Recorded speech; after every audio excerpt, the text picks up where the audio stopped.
నమస్తే welcome to non stop news నేను మహేశ్వరి నేను అనుశ్రీ వైజాగ్ వన్డేలో టీమిండియా అదరగొట్టింది అటు బౌలింగ్ ఇటు బ్యాటింగ్ లో రాణించి ఆల్ రౌండ్ ప్రతిభతో విజయకేతనాన్ని ఎగురవేసింది యశస్వి జైస్వాల్ సెంచరీతో చెలరేగగా రోహిత్ శర్మ కోహ్లీ హాఫ్ సెంచరీలతో విరుచుకుపడ్డారు దీంతో సఫారీలపై 9 వికెట్ల తేడాతో విక్టరీ కొట్టింది కేఎల్ రాహుల్ సేన 20 మ్యాచ్ల తర్వాత టాస్ గెలిచిన టీమిండియా ఫీల్డింగ్ ను ఎంచుకుంది ఓపెనర్ డికాక్ సెంచరీలతో వీరవిహారం చేశాడు 89 బంతుల్లో 6 సిక్సర్లు 8 ఫోర్లతో ఇండియన్ బౌలర్లను ఆడుకున్నాడు అయితే ఆ తర్వాత వచ్చిన ఏ సఫారీ ఆటగాడు స్టాండింగ్ ఇవ్వలేదు 300 పరుగులు దాటుతుంది అనుకున్న సౌత్ ఆఫ్రికా స్కోర్ కాస్త 270 పరుగులకే కట్టడి చేశారు డికాక్ అవుట్ అయ్యాక ఇండియన్ బౌలర్లు రెచ్చిపోయి త్వరగా మిగిలిన సఫారీ ఆటగాళ్లను పెవిలియన్ కు చేర్చారు ప్రసిద్ధ్ కృష్ణ కుల్దీప్ యాదవ్ చెరో 4 వికెట్లు తీశారు అనంతరం బ్యాటింగ్ కు దిగిన టీమిండియా ఓపెనర్లు రోహిత్ శర్మ జైస్వాల్ ఆది నుంచి ఆచితూచి ఆడారు వీలు చిక్కినప్పుడల్లా స్కోర్ను పరుగులు పెట్టించారు వీరిద్దరి పర్సనల్ స్కోరు 30 దాటాక స్పీడ్ పెంచారు ఫోర్లు సిక్సర్లతో చెలరేగారు ఈ క్రమంలో రోహిత్ 75 పరుగులు చేసి అవుట్ అయ్యాడు జైస్వాల్ 121 బంతుల్లో 2 సిక్సర్లు 12 ఫోర్లతో 116 పరుగులతో నాట్అవుట్గా నిలిచాడు విశాఖ వేదికగా వన్డేలో తొలి సెంచరీ నమోదు చేసుకున్నాడు జైస్వాల్ ఆ తర్వాత 45 బంతుల్లోనే 3 సిక్సర్లు 6 ఫోర్లతో కోహ్లీ సఫారీ బౌలర్లను ఆడుకున్నాడు దీంతో 39.5 ఓవర్లలోనే టీమిండియా విజయం సాధించింది 3 వన్డేల సిరీస్లో భాగంగా ఇండియా 2-1 తేడాతో సిరీస్ కైవసం చేసుకుంది టెస్ట్ సిరీస్లో ఓటమికి ఈ గెలుపుతో ప్రతీకారం తీర్చుకుంది team India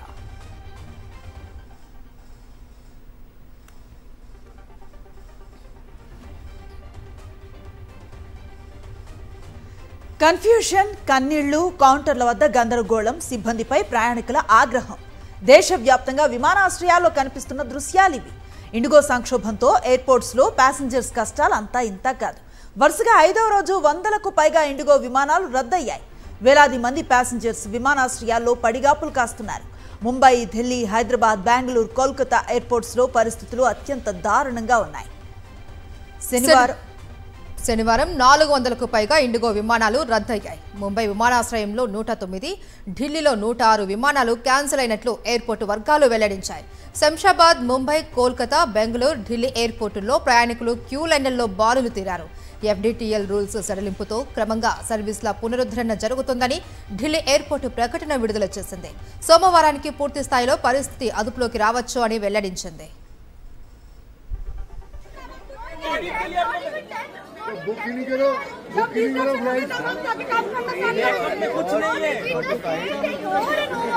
You give us a solution. You don't tell what is diverted, where is diverted. Your operational issues are not our problem.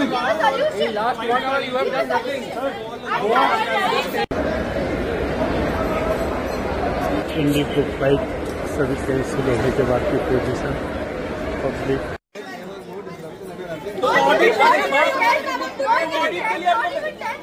Book ही नहीं करो फ्लाइट कुछ नहीं है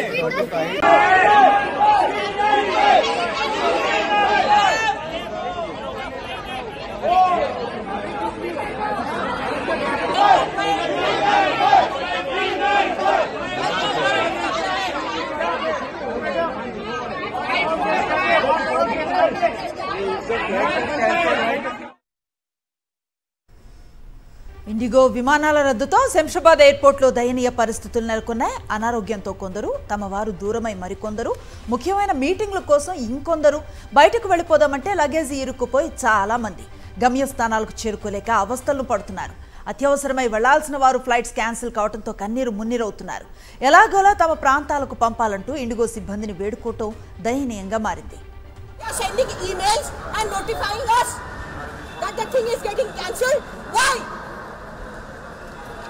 And you are saying the full price has been refunded. किसी की माँ बीमार हो सकती है, किसी को एकोमोडेट करना पड़ सकता है. क्या कर रहे हो तुम लोग? कोई कनेक्टिंग फ्लाइट नहीं है.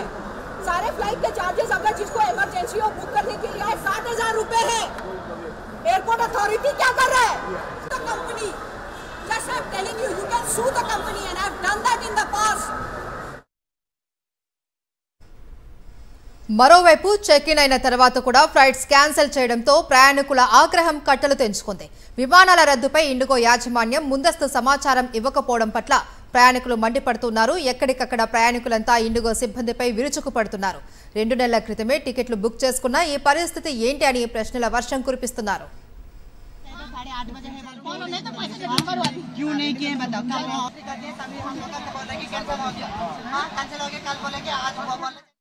మరోవైపు మారిన ప్రయాణ పరిస్థితులతో ప్రయాణికుడి జేబుకు చిల్లు పడుతోంది.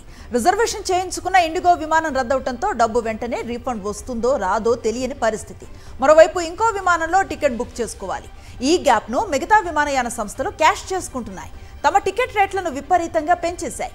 ఒక్కో కంపెనీ సగటున 76% ఛార్జీలు పెంచేసింది. కోల్కతా నుంచి ముంబైకి వెళ్లాల్సిన స్పైస్ జెట్ విమానంలో టికెట్ ధర అమాంతం 90,000 రూపాయలకు చేరుకుంది. సాధారణ రోజుల్లో ఈ టికెట్ ధర కేవలం 10,000 రూపాయలు మాత్రమే ఉంటుంది. ఇలా చెప్పుకుంటూ పోతే దేశంలో అన్ని ప్రధాన మార్గాలకు టికెట్ రేట్లు దాదాపు 10 రెట్లు పెరిగాయి. మరోవైపు విపరీతంగా పెరిగిపోయిన టికెట్ ధరలపైన కేంద్రం దృష్టి పెట్టింది. దీనికి సంబంధించి పరిమితిని ప్రవేశపెట్టింది. నిర్దేశించిన ఛార్జీల పరిమితులను విమానయాన సంస్థలు ఖచ్చితంగా పాటించాలి అని ఆదేశాలు జారీ చేసింది. పరిస్థితి పూర్తిగా అదుపులోకి వచ్చేంత వరకు ఈ పరిమిత ఆంక్షలు అమల్లో ఉంటాయని తెలిపింది కేంద్రం. ఇండిగో విమానాల రద్దుతో రైల్వే శాఖ కీలక నిర్ణయం తీసుకుంది. 37 ప్రీమియం రైళ్లలో 116 కోచ్లు అదనంగా పెంచుతూ నిర్ణయం తీసుకుంది. 18 రైళ్లలో ప్రయాణికుల సామర్థ్యాన్ని పెంచింది దక్షిణ రైల్వే. అలాగే 3 కీలక రైళ్లలో తూర్పు రైల్వే స్లీపర్ క్లాస్ కోచ్లు పెంచగా 8 రైళ్లలో థర్డ్ ఏసీ చైర్ కార్ కోచ్లను అదనంగా పెంచింది నార్థన్ రైల్వే.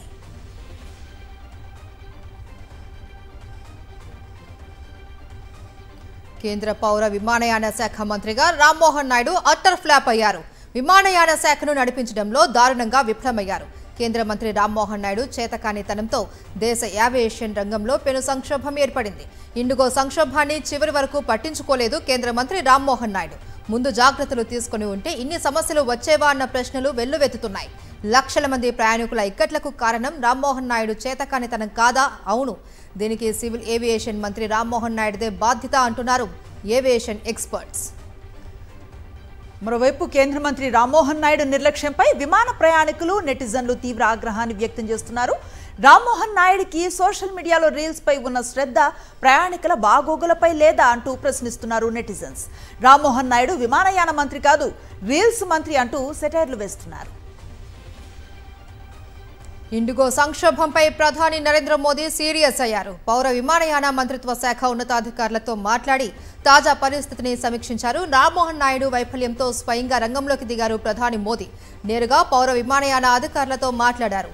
ఇండిగో క్రైసిస్ పై ప్రధాని మోదీకి బ్రీఫింగ్ ఇచ్చారు ఏవియేషన్ అధికారులు. సాధారణంగా ఇలాంటి పరిస్థితుల్లో సంబంధిత శాఖ మంత్రితో మాట్లాడి పరిస్థితిని సమీక్షిస్తారు ప్రధాని మోదీ. అయితే రామ్మోహన్ నాయుడు పనితీరుతో ప్రధాని తీవ్ర అసంతృప్తి వ్యక్తం చేశారు. ఈ నేపథ్యంలోనే ఆయన్ను ప్రధానితో సమీక్షకు పీఎంఓ పిలవలేదు అని తెలుస్తోంది. తక్షణమే సర్వీసుల పునరుద్ధరణకు చర్యలు చేపట్టాలి అని ఇండిగోను ఆదేశించింది ప్రధానమంత్రి కార్యాలయం. మరోవైపు ఇండిగో సంక్షోభంపై ప్రధాని మోదీ నేరుగా రంగంలోకి దిగటం, ప్రధానమంత్రి కార్యాలయం హెచ్చరికలతో పౌర విమానయాన శాఖ దిద్దుబాటు చర్యలకు దిగింది. ఇండిగోకు సమన్లు జారీ చేసి అత్యవసర సమావేశాన్ని ఏర్పాటు చేసింది. పౌర విమానయాన శాఖ కార్యాలయంలో ఇండిగో అధికారులతో కీలక భేటీ జరిగింది. రూల్స్ పాటించకుండా ప్రయాణికులకు తీవ్ర అసౌకర్యం కలిగించినందుకు ఇండిగోపై కఠిన చర్యలు చేపట్టనున్నట్లుగా తెలుస్తోంది. భారీ జరిమానా విధించడంతో పాటు ఇండిగో సీఈఓ పీటర్ ఎల్బర్స్ కు ఉద్వాసన తప్పదని సమాచారం.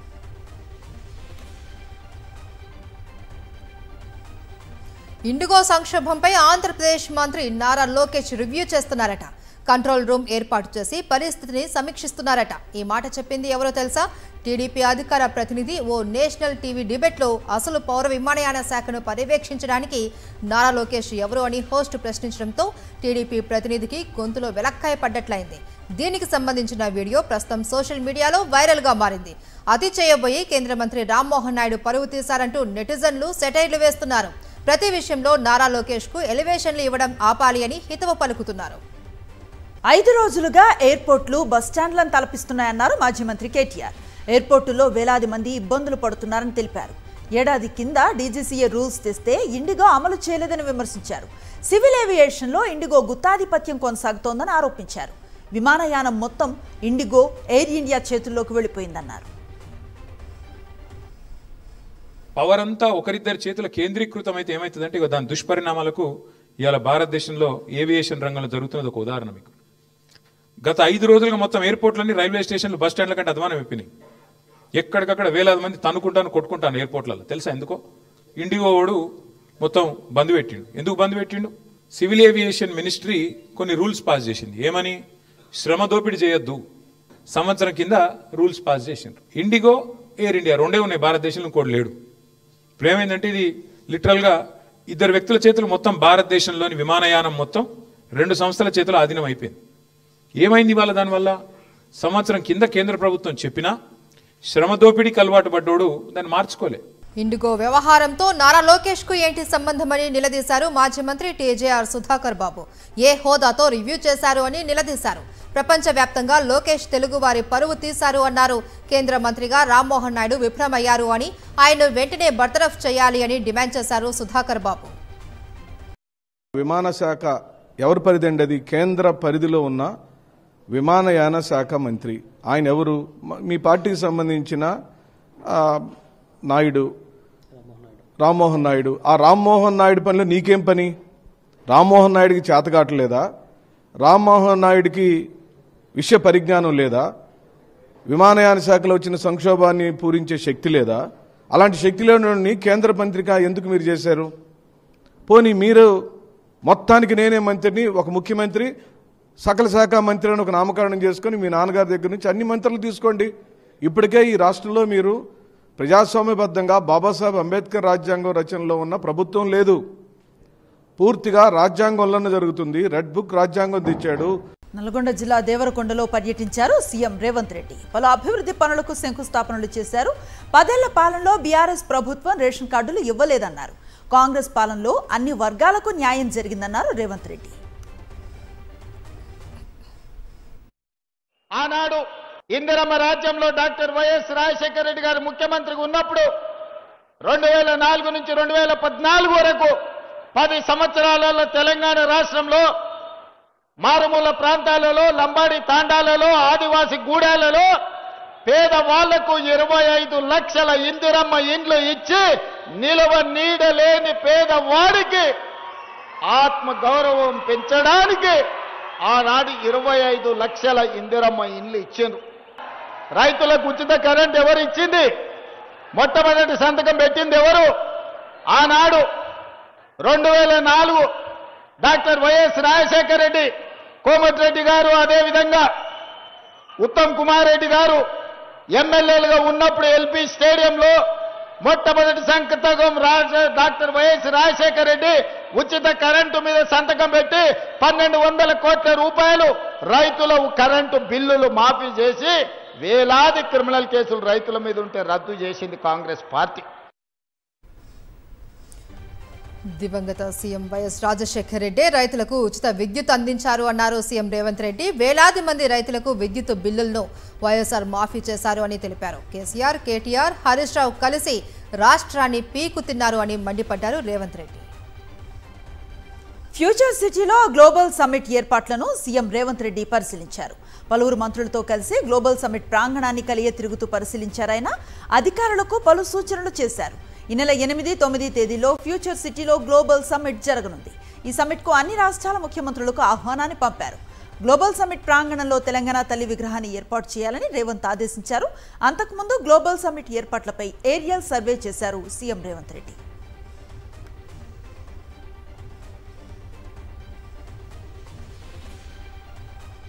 సీఎం రేవంత్ రెడ్డి తెలంగాణ అభివృద్ధి కోసం పాటుపడుతున్నారు అని చెప్పారు TPCC chief Mahesh Kumar Goud. Global summit ను సగర్వంగా నిర్వహించేందుకు ప్రభుత్వం అన్ని ఏర్పాట్లు చేస్తోంది అన్నారు. దేశంలోని అన్ని రాష్ట్రాలు తెలంగాణలో జరుగుతున్న అభివృద్ధిని చూసి స్ఫూర్తి పొందుతున్నాయని తెలిపారు.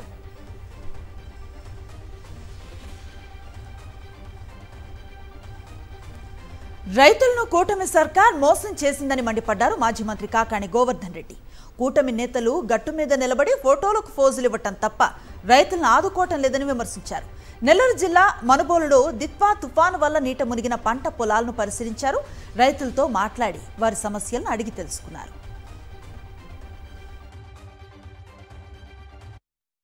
మొన్న జరిగినటువంటి మోంతా తుఫాన్లో కానీ నిన్న జరిగినటువంటి దిత్వా తుఫాన్లో కానీ మభ్యపెట్టడం, కాలయాపన చేయడం తప్ప రైతులను ఆదుకోవాలన్నటువంటి పరిస్థితి ఎక్కడా కూడా కనిపించేటువంటిది దాఖలాలు లేవు. అంటే ఈరోజు రైతులు అనేక రకాలైనటువంటి కష్టాలు పడి నారుమళ్ళు పూర్తిగా మునిగిపోవడం, కొన్ని ప్రాంతాల్లో నాట్లు వేసుకున్నటువంటివి దెబ్బతినడం, ఇవి దారుణమైనటువంటి పరిస్థితి. ఏపీలో విద్యారంగాన్ని నిర్వీర్యం చేశారు అని ఆరోపించారు మాజీ డిప్యూటీ సీఎం పుష్ప శ్రీవాణి. నిన్నటి పేరెంట్స్ మీటింగ్తో ఎవరికీ ప్రయోజనం లేదు అన్నారు. వేల కోట్ల ఫీజు రియంబర్స్మెంట్స్ బకాయిలు పెండింగ్లో ఉన్నాయని, వెంటనే వాటిని విడుదల చేయాలి అని డిమాండ్ చేశారు పుష్ప శ్రీవాణి. 5,600 కోట్ల ఫీజు రియంబర్స్మెంట్లో మీరు చెల్లించింది కేవలం 700 కోట్లు మాత్రమే. అంటే 4,900 కోట్ల రూపాయలు బకాయిలు పెండింగ్. అలాగే వసతి దీవెన 1,100 కోట్లు సంవత్సరానికి, 2 సంవత్సరాలు కలిపి 2,200 కోట్లు, 4,900 కోట్లు, 2,200 కోట్లు కలిపితే 7,100 కోట్లు ఫీజు రియంబర్స్మెంట్ పథకాన్ని పెండింగ్ పెట్టినటువంటి ప్రభుత్వం ఈ కూటమి ప్రభుత్వం. భూములిచ్చిన రైతులకు నేటికి న్యాయం జరగలేదన్నారు మాజీ మంత్రి వడ్డే శోభనాధీశ్వరరావు. మళ్లీ రెండో విడత భూ సమీకరణ పేరుతో భూములు తీసుకోవటం సరికాదన్నారు. ఇక 2 లక్షల జనాభా లేని అమరావతికి అంత పెద్ద రైల్వే స్టేషన్ అవసరమా అని ప్రశ్నించారు మేధావులు. అన్ని ప్రాంతాల ప్రజలకు న్యాయం చేయాల్సిన బాధ్యత చంద్రబాబుకు లేదా అని నిలదీశారు సామాజిక కార్యకర్తలు, వివిధ ప్రజా సంఘాల నేతలు.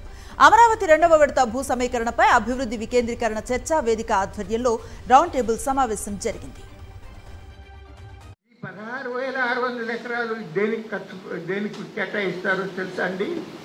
కేవలం Amaravati railway line, railway station, smart industries 2,500 ఎకరాలు.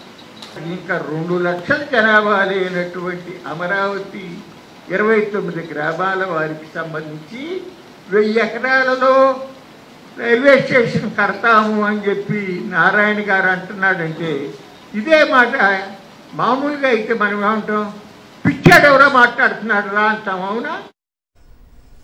విశాఖలో క్రికెట్ అభిమానులకు ఏసీఏ వెన్నుపోటు పొడిచింది. బ్లాక్ మార్కెట్లో క్రికెట్ మ్యాచ్ టికెట్లు దర్శనమిచ్చాయి. స్టేడియం వద్ద పోలీసుల సాక్షిగానే క్రికెట్ మ్యాచ్ బ్లాక్ టికెట్ల దందా కొనసాగింది. విచ్చలవిడిగా బ్లాక్లో టికెట్లు విక్రయించారు. బ్లాక్లో 3,000 నుంచి 8,000కు టికెట్లు విక్రయించారు. ఏసీఏ వెన్నుపోటుతో క్రికెట్ అభిమానులు నిరాశతో వెనుతిరిగారు.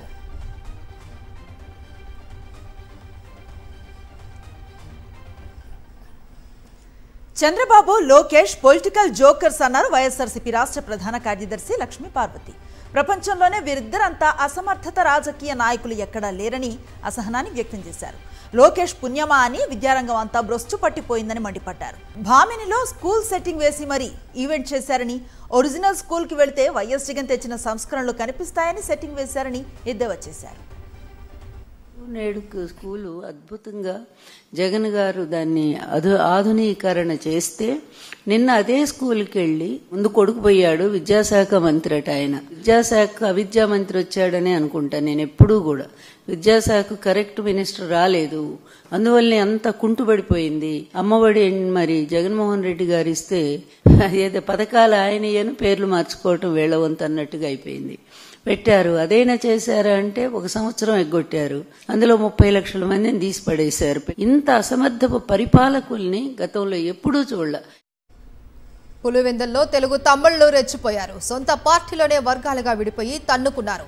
కడప ఎమ్మెల్యే మాధవిరెడ్డి అనుచరులు మంత్రి లోకేష్ దగ్గరకు వెళ్లి గ్రావెల్ రోడ్డును మంజూరు చేయించుకున్నారు. రోడ్డు పనులు మొదలుపెట్టే సమయంలో స్థానికంగా ఉన్న బీటెక్ రవి అనుచరులు రోడ్డు పనులను అడ్డుకున్నారు. తమ గ్రామంలో రోడ్డు ఎలా వేస్తారు అని ఎమ్మెల్యే అనుచరులను బీటెక్ రవి అనుచరులు అడ్డుకున్నారు. దీనితో ఎమ్మెల్యే మాధవిరెడ్డి అనుచరులు కడప, కమలాపురం ప్రాంతాల నుండి మనుషులను పిలిపించి చక్రాయపేట వెళ్లడంతో ఉద్రిక్తత నెలకొంది. కాకినాడ జిల్లా భూపాలపట్నంలో వైఎస్ఆర్సీపీ కార్యకర్త కాకర అప్పన్న దారుణ హత్యకు గురయ్యాడు. దీంతో ప్రతిపాడు కమ్యూనిటీ హెల్త్ సెంటర్ వద్ద దళిత సంఘాల నాయకులు ఆందోళనకు దిగారు. అప్పన్నను హత్య చేసి అనుమానాస్పద మృతిగా చిత్రీకరిస్తున్నారని ఆగ్రహాన్ని వ్యక్తం చేశారు. అప్పన్న కుటుంబానికి న్యాయం చేయాలని డిమాండ్ చేశారు. మరోవైపు అప్పన్న మృతిపై ఎస్పీ బిందు మాధవ్కు ఫిర్యాదు చేశారు వైఎస్ఆర్సీపీ నేతలు. అప్పన్న మర్డర్ కేసులో నిందితులైన టీడీపీ నేతలను కఠినంగా శిక్షించాలని కోరారు.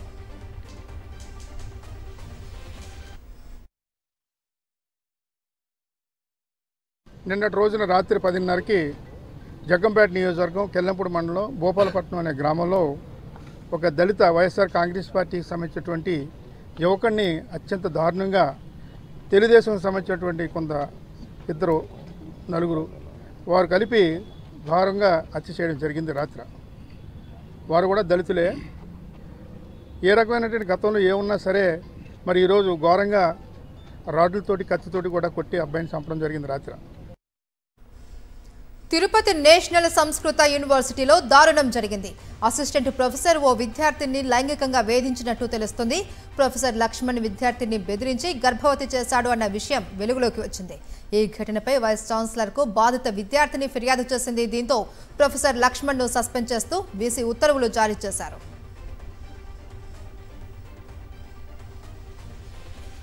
అమెరికాలో జరిగిన అగ్ని ప్రమాదంలో 2 హైదరాబాద్ వాసులు మృతి చెందడం వారి కుటుంబాల్లో తీవ్ర విషాదాన్ని నింపింది. అందులో సహజారెడ్డి అనే యువతి మేడ్చల్ జిల్లాలో పోచారం మున్సిపాలిటీ పరిధిలో వెంకటాపురానికి చెందిన యువతిగా గుర్తించారు. సహజారెడ్డి ఇంటి వద్ద విషాద ఛాయలు నెలకొన్నాయి. నిన్న సాయంత్రం మరణించినట్లుగా సమాచారం ఇచ్చినట్లు పోలీసులు తెలిపారు. అక్కడి నుంచి ఇండియాకి భౌతిక కాయాన్ని తెప్పించే ప్రయత్నాలు చేస్తున్నట్లుగా కుటుంబ సభ్యులు చెప్పారు.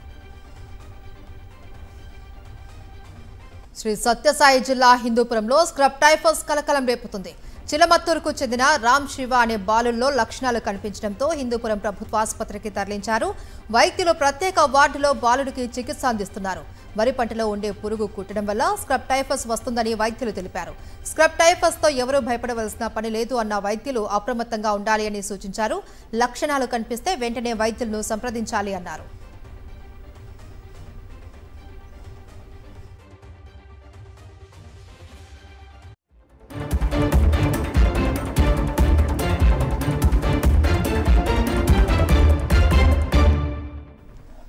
జాతీయ వార్తలు చూద్దాం. డీప్ ఫేక్ నియంత్రణ బిల్లు లోక్సభ ముందుకొచ్చింది.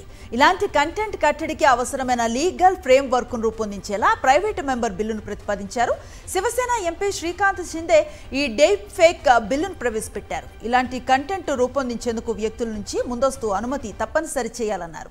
వేధింపులు, మోసం, తప్పుడు సమాచారం కోసం డీప్ ఫేక్ ను దుర్వినియోగం చేయడం పెరిగిపోయింది. దీని నియంత్రణకు సంబంధించి వెంటనే చర్యలు చేపట్టాలని షిందే అన్నారు. దురుద్దేశంతో ఇలాంటి కంటెంట్ ను సృష్టించినా లేదా ఫార్వర్డ్ చేసినా ఇలాంటి వారికి శిక్షలు పడాలన్నారు. వ్యక్తిగత గోప్యత, జాతీయ భద్రత గురించి ప్రస్తావించారు. ఆర్టిఫిషియల్ ఇంటెలిజెన్స్ శరవేగంగా అభివృద్ధి చెందుతున్న నేపథ్యంలో డీప్ ఫేక్ టెక్నాలజీ సామాన్యుల నుంచి సెలబ్రిటీల వరకు అందరినీ కలవరపెడుతోంది. ఈ డీప్ ఫేక్ ను ఉపయోగించి సైబర్ నేరగాళ్లు తేలికగా మోసాలకు పాల్పడుతున్నారు. ప్రధాని మోదీ కూడా గతంలో దీనిపై ఆందోళన వ్యక్తం చేశారు. డీప్ ఫేక్ వీడియోలు సమాజానికి పెనుముప్పుగా మారుతున్నాయని చెప్పారు.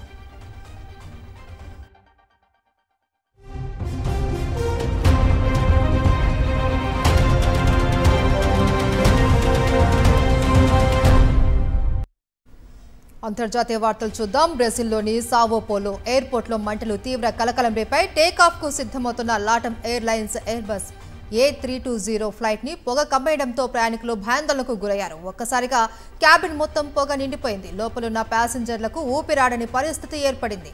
వెంటనే ఎమర్జెన్సీ డోర్ ద్వారా ప్యాసింజర్లను కిందికి దించేశారు విమాన సిబ్బంది.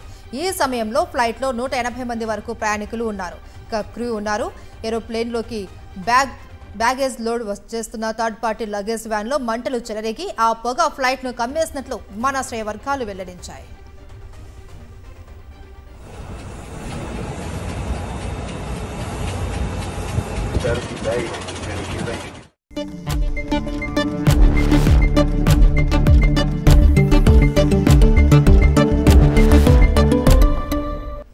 బిజినెస్ అప్డేట్స్ చూద్దాం. పసిడి ప్రియులకు అదిరే శుభవార్త.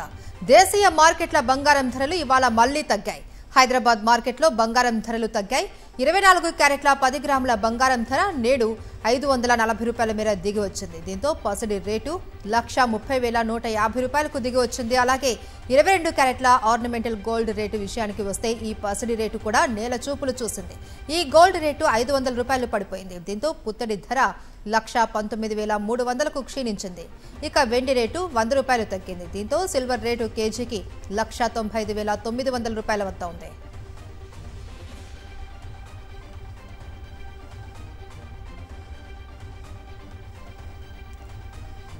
ఈ నెల 17న గవర్నర్తో భేటీ కానున్నారు వైఎస్ఆర్సీపీ అధినేత వైఎస్ జగన్మోహన్ రెడ్డి.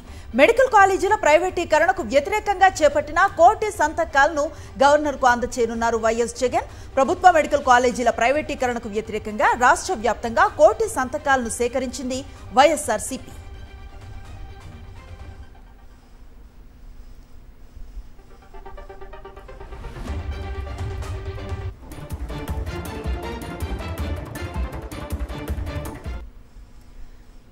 ఈ నెల 17న గవర్నర్తో భేటీ కానున్నారు వైఎస్ఆర్సీపీ అధినేత వైఎస్ జగన్మోహన్ రెడ్డి. మెడికల్ కాలేజీల ప్రైవేటీకరణకు వ్యతిరేకంగా చేపట్టిన కోటి సంతకాలను గవర్నర్కు అందజేయనున్నారు వైఎస్ జగన్. ప్రభుత్వ మెడికల్ కాలేజీల ప్రైవేటీకరణకు వ్యతిరేకంగా రాష్ట్ర వ్యాప్తంగా కోటి సంతకాలను సేకరించింది వైఎస్ఆర్సీపీ. ఇవి non stop news updates. Next magazine story ప్రసారం అవుతుంది.